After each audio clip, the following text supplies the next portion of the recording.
اچھا یہ بڑی منفرد درخواست ہے کہ یار جڑے بندے فوج کو نے، ہمیں تو یہ لگ رہا تھا کہ ان لوگوں کو شاید بڑی اذیت پہنچائی جا رہی ہے. اب دیکھیں نا کہ کچھ لوگ غائب جو ہوئے ان کے بارے میں تاثر دیا گیا، جیسے عمران ریاض صاحب تھے کہ جی یہ ان کی تحویل میں تھے، پھر وہ بڑے کمزور سے جب بازیاب ہوئے تو بڑی کمزور بھی تھے، تو یہ تاثر دیا گیا کہ انہوں نے شاید ان پہ تشدد کیا گیا، لیکن جو پکڑے گئے ہیں وہ کہہ رہے ہیں جیسے بڑے خوش ہیں، چنگی روٹی ملن رہی ہے. اب دیکھیں اب کیا صورتحال. اب سپریم کورٹ آج اس پر جائزہ لے گی، لیکن آج اس کے ساتھ ساتھ عدالتوں میں ایک اور معاملہ بھی ہے کہ یعنی کہ جناب جو عمران خان صاحب ہیں، عمران خان صاحب پر فرد جرم عائد ہونے جا رہی ہے. سائفر کا یہ جو سازش کا کیس ہے، ویسے 9 میں بھی عمران خان کا نام موجود ہے. اب دیکھیں عمران خان کو کب فوج کی تحویل میں دیا جاتا ہے، نہیں دیا جاتا. ہاں عمران خان اور ان کے وکلا اس خدشے کا اظہار تو کر چکے ہیں کہ جناب ہمیں مطلب عمران خان کو یہ فوج کی تحویل میں دے دیں گی اور ان کا بھی کورٹ مارشل کیا جائے گا. اب آنے والا وقت بتاتا ہے کہ ان کا کورٹ مارشل ہوتا ہے یا نہیں ہوتا، لیکن عمران خان سائفر کیس میں بھی ذمہ دار ہیں. ان کے خلاف جو اہم گواہان ہیں انہوں نے اپنے بیانات ریکارڈ کروانا شروع کر دیے ہیں، اہم گواہیاں آ چکی ہیں، سلطانی گواہ موجود ہیں. تو عمران خان صاحب کے خلاف ان گواہان کی وہ گواہیوں کی روشنی میں اور جو چلان پیش کیا گیا ہے اس کی روشنی میں فرد جرم عائد کر دی جائے گی. اس حوالے سے خصوصی عدالت آج ایک بار پھر اڈیالہ جیل میں سماعت کرے گی. اب دیکھیں عمران خان کو ایک بار پھر پنجرے میں پیش کیا جاتا ہے یا کہ عدالت کے سامنے کسی اور طریقے کے ساتھ انسانوں کی طرح پیش کر دیا جاتا ہے، یہ تو اب سے کچھ دیر کے بعد جو ہے وہ صورتحال سامنے آ جائے گی. لیکن فرد جرم عائد کرنے کے حوالے سے گزشتہ سماعت پر عدالت نے واضح کر دیا تھا اور عمران خان کے وکلا نے بھی یہ یقین دہانی کروا دی تھی کہ اس سے پریویس جو سماعت تھی اس میں انہوں نے قانونی تقاضا پورا نہیں کیا تھا، انہوں نے نقول جو ہے وصول نہیں کی تھی، اس پہ دستخط نہیں کیے تھے، تو لہٰذا باضابطہ طور پہ وہ نقول جو ہے وصول کرنے کو تیار تھے، انہوں نے دستخط بھی کیے تھے. اور اس کے بعد آج 23 اکتوبر تک کے لیے سماعت ملتوی ہوئی تھی. آج عمران خان پر فرد جرم عائد ہو جائے گی اور جیسے ہی فرد جرم عائد ہوتی ہے پھر اس کے بعد اس پر باضابطہ طور پہ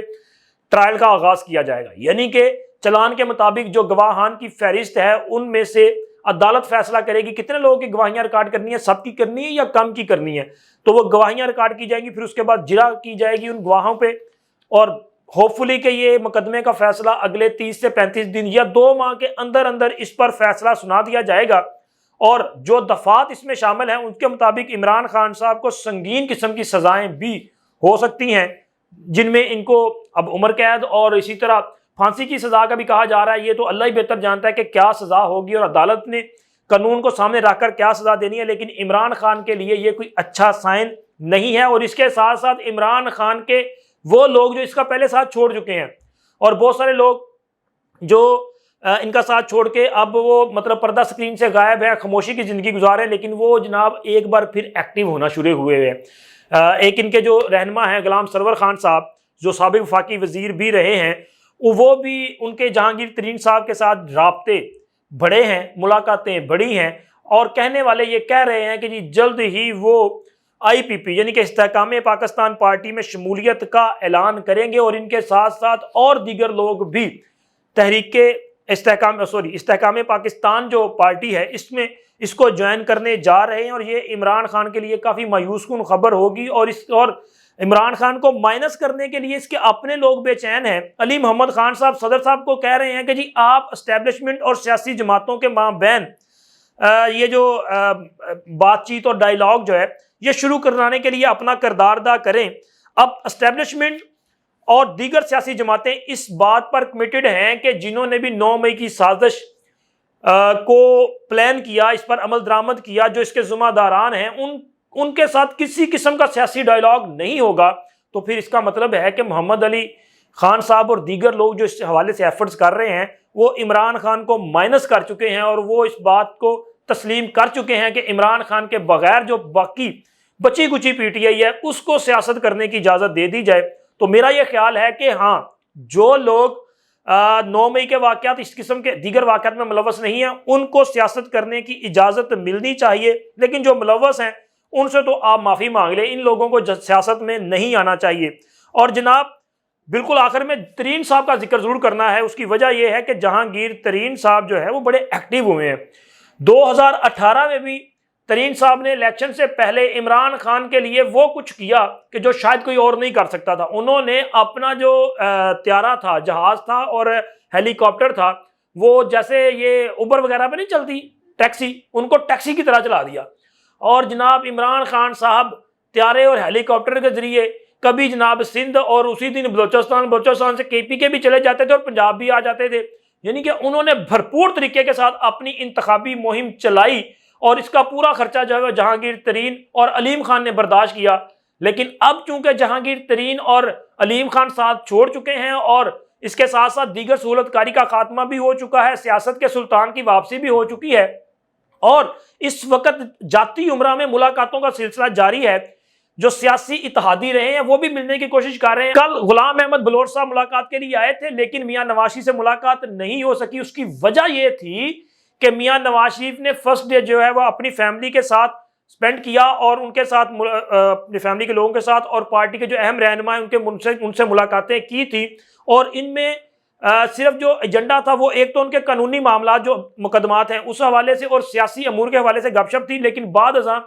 آئندہ ہفتے کے دوران جو ہے یا یہ جاری جو ہفتہ ہے اس دوران ہو سکتا ہے کہ اسلام آباد انہوں نے جانا ہے، وہاں پہ ملاقاتیں ہوں یا اس کے بعد ملاقاتیں کی جائیں گی. لیکن جناب ترین صاحب نے نواز شریف صاحب کے لیے وہ کہتے ہیں نا کہ تجوریوں کے منہ کھول دیے، ایسے کیا ہے. یعنی کہ میاں نواز شریف کے لیے ان کا ہیلی کاپٹر بھی گیا ہے اور بتانے والے یہ بتا رہے ہیں کہ آنے والے وقت میں طیارہ بھی تیار ہوگا اور میاں نواز شریف اسی انداز میں اسی پیٹرن میں اپنی انتخابی مہم چلائیں گے جس طرح عمران خان انتخابی مہم 2018 میں چلا چکے ہیں. تو اس کا مطلب یہ ہے کہ جناب پھر آنے والے وقت میں آپ کو اس وقت جو تھوڑی بہت نظر آ رہی نا کہ شاید ان میں سیاسی پوائنٹ آف ویو کا اختلاف ہے، وہ سیاسی پوائنٹ آف ویو کا ڈفرنس نظر آنے کے باوجود کہیں نہ کہیں سیٹ ایڈجسٹمنٹ یا اتحادی کی صورت میں بھی یہ لوگ آپ کو اکٹھے نظر آ سکتے ہیں. اب تک کے لیے اتنا ہی. اللہ حافظ.